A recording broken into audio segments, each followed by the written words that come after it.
Bonjour à vous tous et merci de regarder aujourd'hui aussi mon mini-séminaire sur la loi de soleil. Donc j'espère que tout se passe bien de votre côté, malgré la difficulté qui couvre notre monde. Alors aujourd'hui nous allons continuer la lecture de la loi de soleil, le chapitre 3, Grand fleuve de l'amour. Et aujourd'hui c'est la section 3, le pouvoir de l'amour. Cette section, dans son ensemble, constitue un poème. De sorte que je ne sais pas si c'est vraiment utile de vous donner certaines explications logiques et rationnelles. Donc avant de commencer quoi que ce soit, je vous propose encore une fois de lire cette section 3 du chapitre 3 par vous-même. Et savourer la vibration qui émane de chaque paragraphe et prendre le temps de intégrer le message. Et moi aussi, ça fait 25 ans que je lis la loi de soleil. Mais cette section 3, si on me demande si j'ai vraiment pu saisir tout le message de chaque paragraphe dans cette section 3, je dirais franchement que pas encore. Au bout de 25 ans, je ne pense pas avoir complètement assimilé la profondeur des messages de chaque paragraphe. Donc, c'est une sorte de repère pour nous. Repère exprimé de manière poétique. Donc, le poème, c'est abstrait. C'est pas très logique. Mais il y a quelque chose qui résonne en nous de sorte que nous pouvons sentir qu'il y a encore la vérité à saisir dans la profondeur de chaque mot. Donc, nous devons en faire le repère durable de notre contemplation. Donc, le chemin de l'apprentissage de la vérité, c'est le chemin de la contemplation. Ça veut dire que si on comprend intellectuellement certains passages, et c'est bon, j'ai compris. C'est pas comme ça qu'on apprend la vérité. On nourrit notre contemplation pour nous éveiller progressivement sur le plan spirituel, pour nous approcher de plus en plus de Dieu, du Seigneur Elkantari, et pour nous unir à lui, pour nous faire qu'un avec le Seigneur. Voilà, donc ayez cette image de marcher sur le chemin éternel de l'apprentissage de la vérité. Ok? Donc, c'est la raison pour laquelle je ne vais pas lire beaucoup de passages, parce que j'aimerais que vous découvriez par vous-même cette section 3. Donc, je vais lire d'abord l'introduction de la section. Pour autant que je sache, l'amour possède la force la plus puissante sur Terre. Également dans le monde réel au-delà de ce monde, ou dans l'univers multidimensionnel au-delà de l'espace à 4 dimensions. L'amour constitue le pouvoir le plus grand. Plus nous nous élevons dans l'échelle de dimensions célestes, plus l'amour acquiert de force. C'est parce que l'amour est une force qui unit. La force qui exclut se réduit. Mais la force qui unit double, voire triple, la puissance de chaque être. Ainsi, l'amour n'a pas d'ennemi. Nul ne peut se dresser là où l'amour se dirige. L'amour est un char de bataille. Il franchit les collines qui lui font barrage, s'engouffre dans les vallées, traverse les fleuves, plonge dans les marécages et pénètre la forteresse du mal. Voilà, je m'arrête ici. Donc c'est une déclaration vraiment essentielle de la religion de la puissance. Ici, il est déclaré que la religion de la puissance, c'est une religion de l'amour. Parce que il est clairement dit ici que l'amour possède le pouvoir le plus grand, dans ce monde comme dans l'au-delà. Il n'y a pas d'autre puissance plus importante que celle de l'amour. Dans ce monde terrestre, l'amour semble n'avoir aucun pouvoir. L'amour spirituel face à des armes, par exemple. notre pensée ou notre raisonnement tridimensionnel nous fait penser que l'amour n'a aucun pouvoir face à des armes. L'amour semble céder très facilement à tout type de tentation du mal dans ce monde. Quelqu'un rempli de l'amour face à des gens très clairement mal intentionnés semble souvent impuissant, semble laisser le mal sévir dans ce monde. En un sens, c'est vrai, ce raisonnement dans ce monde, c'est vrai. Et c'est la raison pour laquelle nous avons besoin de sagesse pour trancher ce qui est mal et pour détruire parfois le mal. Mais nous avons toujours besoin de revenir sur cette déclaration. Il n'existe aucune autre puissance plus importante que celle de l'amour. Ok? C'est le domaine de la foi. Parce que Dieu est amour. Avant tout type de mauvaise volonté qui puisse exister dans cet univers, il y a l'amour du Créateur, sans lequel rien ne peut exister. Et le fait de cultiver l'amour en nous-mêmes, c'est toujours la tentative de nous unir à l'amour du Créateur ou au Créateur lui-même. C'est-à-dire s'unir à la force de la création qui permet tout être d'exister au sein de cet univers. Donc, l'amour n'a pas d'ennemi. Voilà. Donc c'est vraiment un enseignement spirituel, l'amour. Donc, j'espère que cela vous donne une occasion de réfléchir en profondeur sur votre compréhension de l'amour. Et pourquoi l'amour a une puissance si extraordinaire? C'est parce que l'amour est une force qui unit. Voilà. L'amour, c'est une force qui unit toutes les créatures de cet univers. Donc voilà la raison pour laquelle l'amour, c'est une voie qui nous conduit vers le Créateur. Le Créateur a généré tout ce qui existe au sein de cet univers. Ça, on est bien d'accord. Et c'est à travers l'amour que nous allons pouvoir nous unir à nouveau, malgré notre individualité, malgré le parcours de l'existence que chaque âme mène au sein de cet univers, non seulement sur cette planète. Alors que la force qui exclut se réduit. Donc c'est vraiment un repère profond pour saisir l'essence de l'amour, ou voire même l'essence de l'énergie de la vie. Est-ce que notre façon d'être, est-ce que notre façon de vivre, est-ce que c'est animé par la force qui unit, qu'on appelle l'amour? Ou est-ce qu'on est occupé par la force qui exclut? Par exemple, la jalousie. La jalousie, c'est une profonde contradiction dans l'esprit humain.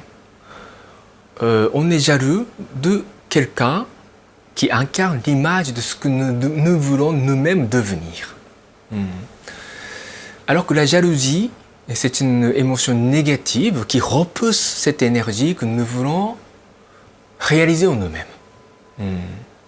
Bon, donc c'est une force qui exclut, malgré notre désir profond.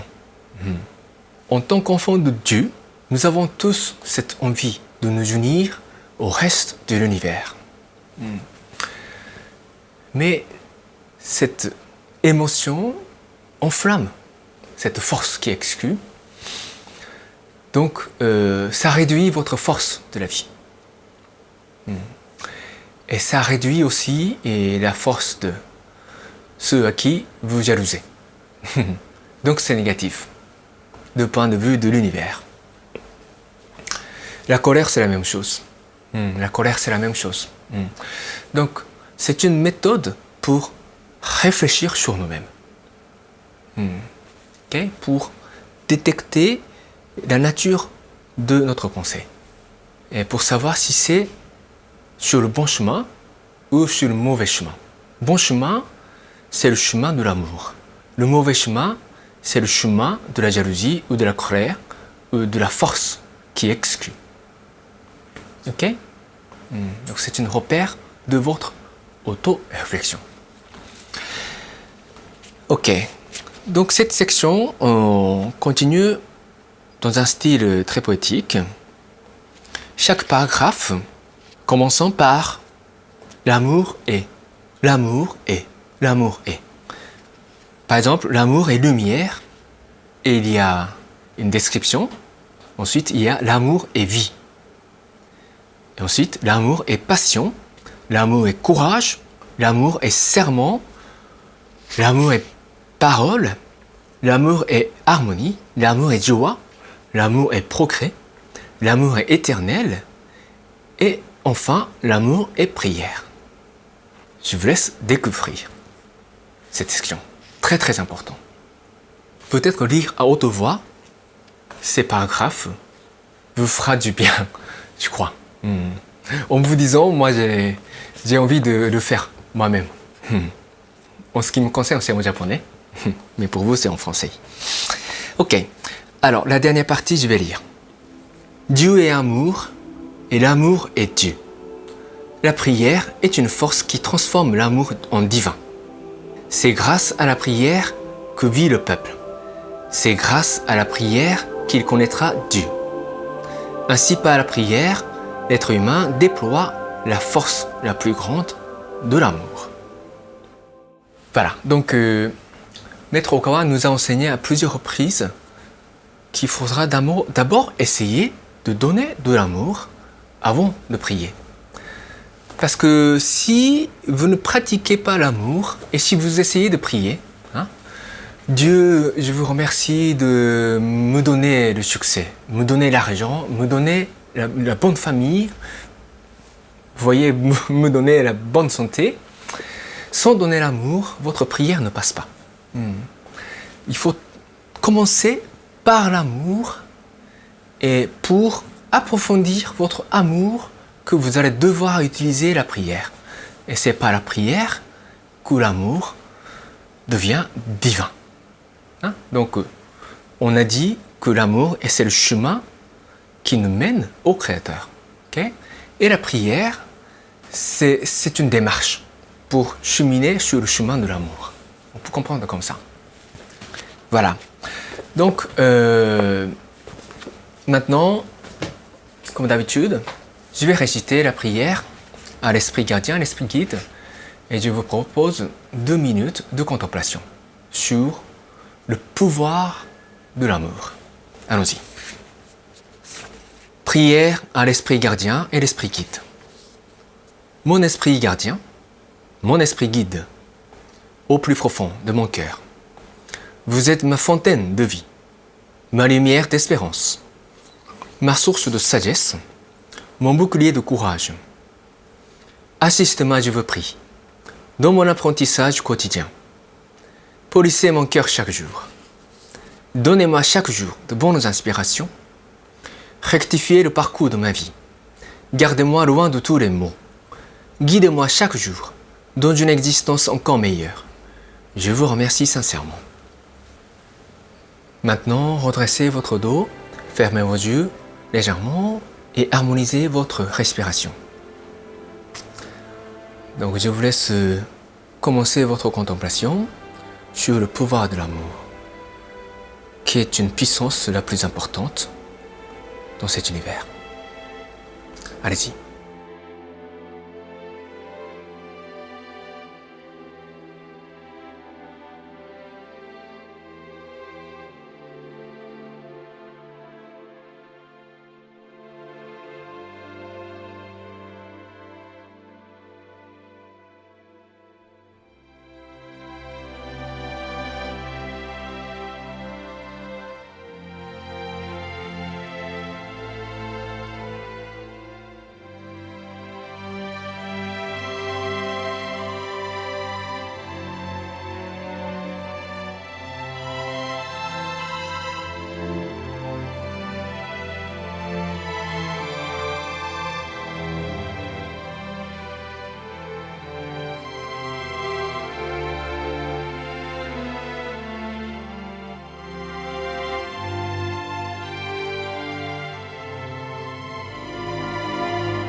Ok, terminez votre contemplation.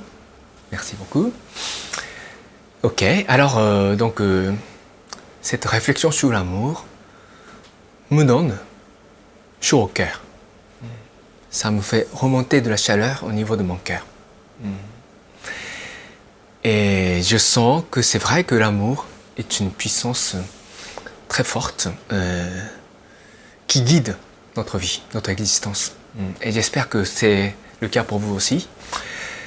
Alors, avant de finir, je répète une troisième fois un enseignement vraiment important à ne jamais l'oublier. L'amour, c'est du concret.